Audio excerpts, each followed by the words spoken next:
Right, today we're going to reveal why we took the engine out of our RX-5 turbo demo car. Did it blow up?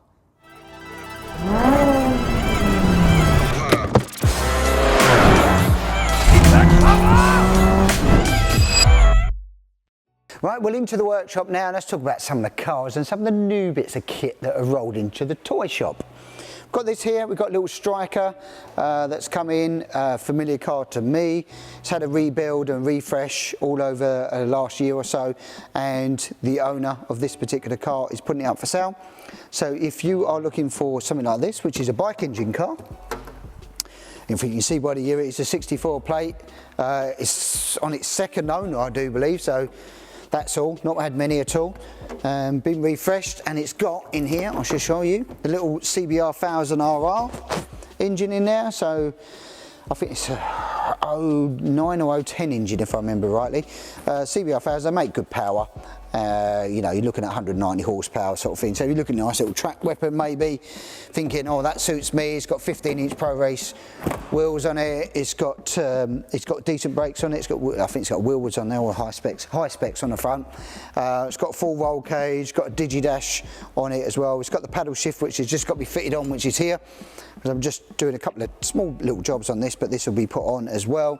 And yeah, that one's going to be fine up for sale. So you can hook me up, phone call and email, and I can put you in touch with the owner directly, or we can have a conversation, let you know what's going on. But nice little car. It's got, you know, decent seats, decent spec really, to be honest with you. I'm sure it'll be a little fast little car, because that engine, was it 14, go on Lewis, 14,000 RPM I think they kick up to pretty much. So yeah, she's gonna sing. Right, next up we've got hashtag Steve's car in, doing a few bits for him for IVA. One of them, as always, is emissions. So we're back on with that. We kind of had little teething problems before with this, seem to have sorted them out now. And so we'll do the final test now. So Peter's going to jump in the car, here he is, 2,700 RPM-ish on the fast idle. And we'll show you where we're at. So we're definitely under here, because we've got 0.2, we're 0.006 here, 0.07. We need to be under 200 parts per million here, and we're in. And we need to be 1030 and below, which we are. So 1026, 1027. Pick up the RPM a touch more, Peter. There we go, at 2,800, we are pretty much pulling number one, which is fine. 34 in here, we got up to 200. 0.06 and we got 0.20. So that is all well within the parameters for IVA. What you do now is kill it, Peter. Idle. And what we're looking for now is just this one here. We want to make sure this is below 0.20 on this one here. It will go up, which is what I expect to do once you come off, and then we wait for it to drop down. It has 30 seconds basically to pull in. Just come under there. So there we go, 0.10, 0.7, so it's super fine, super within the tolerances of all that there. So that's a big tick. So even on idle here, we're still running Lambo 1 anyway, and on that, so it's as clean on fast idle as it is on idle really. So yeah, still have a box ticked. You can kill it now, Peter, thank you very much. But if you get stuck on that and you want to know more about that, there is the IVA M1 manual to download on that. It tells you, gives you a little diagram to see what your engine is, what year is, and all of that. Or if you get really stuck, phone, email, phone call, etc., and we can talk you through the process. So those of you who know, and those of you who don't know, you're probably thinking, why did we pull the engine on our Mazda demo car? Well, there was a couple of reasons we did it. Not because it blew up, or not because it did anything else, because we did test drives and everything else, but we're trying to get this thing as reliable as we can. And then when I was aiming, myself and Joseph were aiming to get this TDO 419T, we're thinking, you know, it's going to be sub 300, max 300, we'll be running it on lower boost.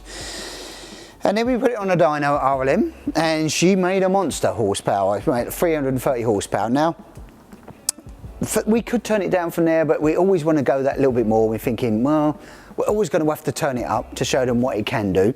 And to make that thing reliable, and one thing we don't want to do is for it to explode and go bang and find the rods through here. So the cheapest option for us at this particular time, and the most time-consuming thing to do, was pull the engine, take it out, get the bottom end rebalanced, which is, we sent this off to Rich at RLM, because he's got the equipment not that we have to rebalance the whole bottom end on it, new big ends and everything else. It's all gone in and remains the whole end bottom ends, because what we were finding is at higher RPM, especially with that power, the engine was that bad, we had a little vibration in the engine, which eventually we know would be a failure. So whole of the bottom end's all been rebalanced, redone the mains and everything else, all the rods, pistons upgraded in there. Sorry, pistons been done but not upgraded. They were fine. Rods all fine, they've upgraded rods in there as well. So now it's come back and we've linked that up with the can checked on the dash, and making sure we've got oil pressures and everything else. ME Motorsport Electronics, we reached out to them to get that all linked up, doing a good job. That seems to be working now as well. So now we can start to get this onto the dyno again, do its final pushes, because we were a little bit concerned running that horsepower with what we had in there. So especially with a little bit of vibration, you could just feel that sort of happening, sort of around the 3,000 RPM, you felt the engine wasn't quite happy. So pulled it, done it. Richard RLM and his team, superb job. He does car engines as well as bike engines, if you didn't know that. He is a specialist, basically engine builder. Done it all for us, and then Josie set about the last few days, bolting it all back together, and now she starts and runs as sweet as you like. Does she start, Joseph? Yeah. Yep, he says, so give me assurance. So, shall I see? There goes the fuel pump. Zzz, there we go.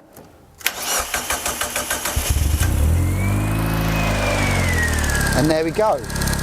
That is way smoother. We had a little vibration here on it, which was what our concern was. So yeah, considerably smoother.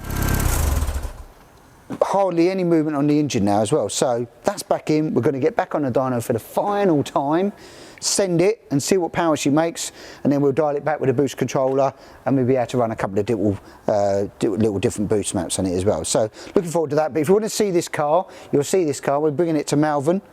That's why we rushed around to get it all back together again. This will be at Malvern Kit Car Show, and that's on the 1st and 2nd of June. You can come and see this car in the flesh. So just to prove how well it drives, I think it's about time that we took it out on a little test drive. No braking speed limits around here, because there are no speed limits. As you can tell by the weather, we are in Mexico.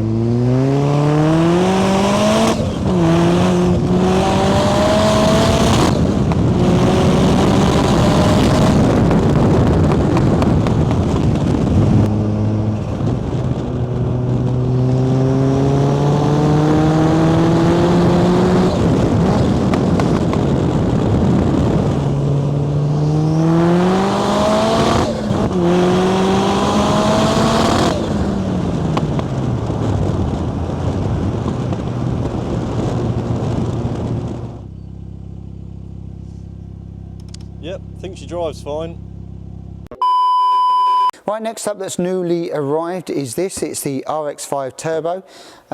This car, current owner, just wants to, so it's got a decap pipe on it at the moment, which is down here.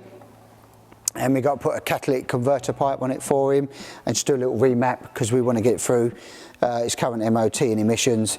There's a couple of tiny little jobs to do on this. The owner's just basically refreshing it. I will pop the bonnet, show you, he's just refreshing it a little bit because again, it's another one that's going to be coming up in the marketplace and up for sale pretty soon. So if you're looking for an RX5 VVT turbo car, again, I think it's got a little TD04 on there.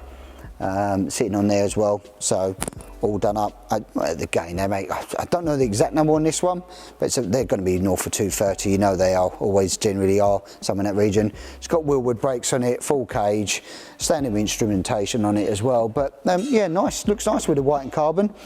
And this will be heading off to a new owner, no doubt, at some point. We just got to do those couple little jobs, get it MOT'd up and ready.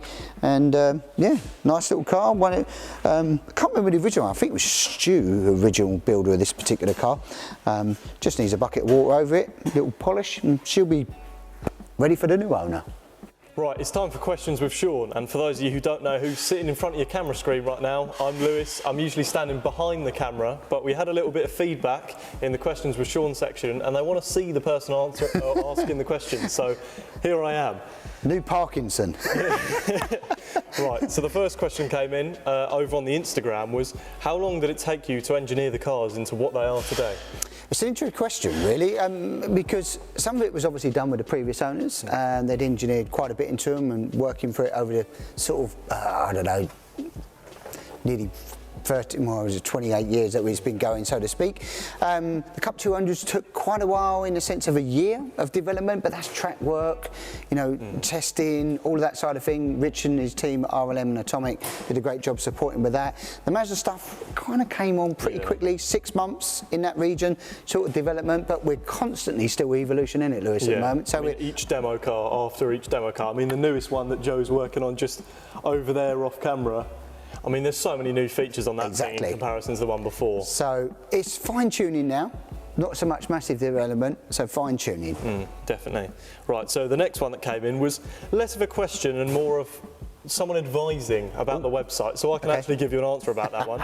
Someone said you should build a configurator into the website for people looking to purchase kits. We completely agree.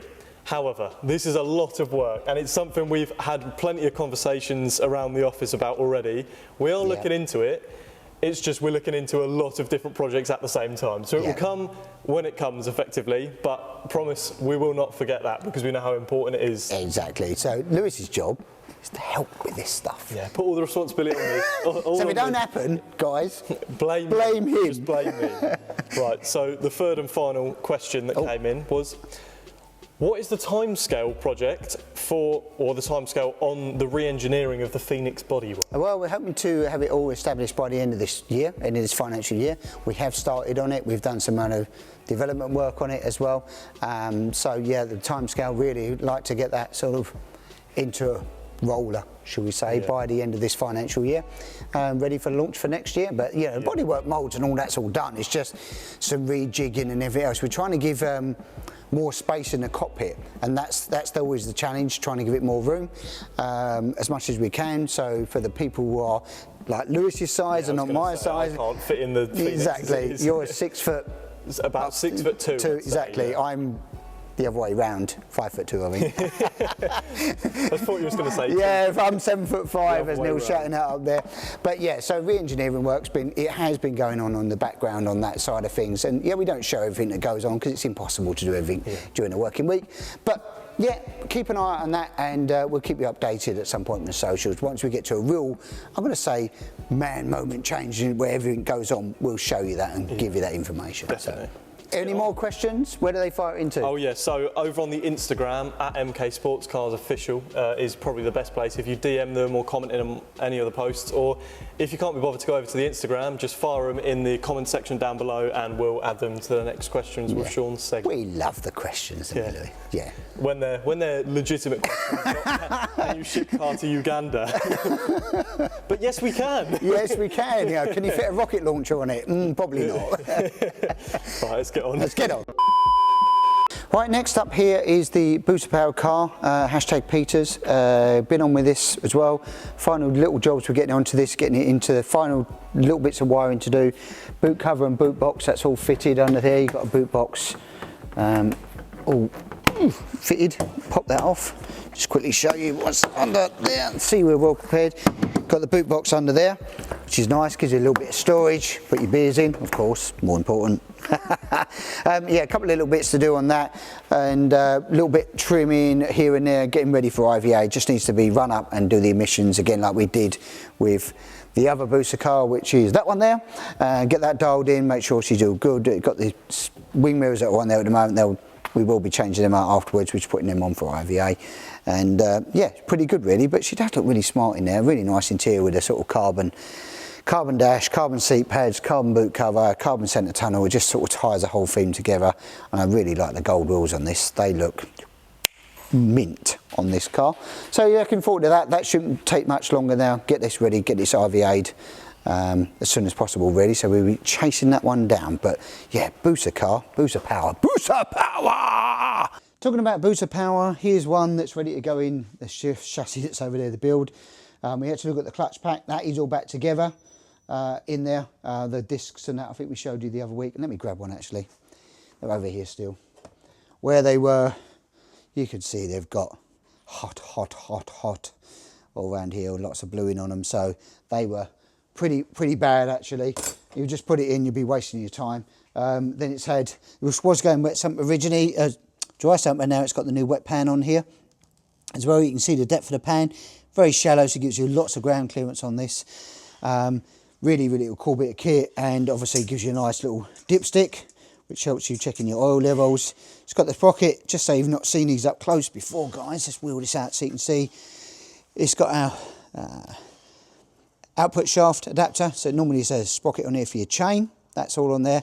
And then this is for the wet sump. This is a clutch, hydraulic clutch slave. And then there's two different kits. So you've got a longer spacer when you have the water pump here. And if you go without this and you go dry sump, then you can actually bring that in further. But you can use it on both of those.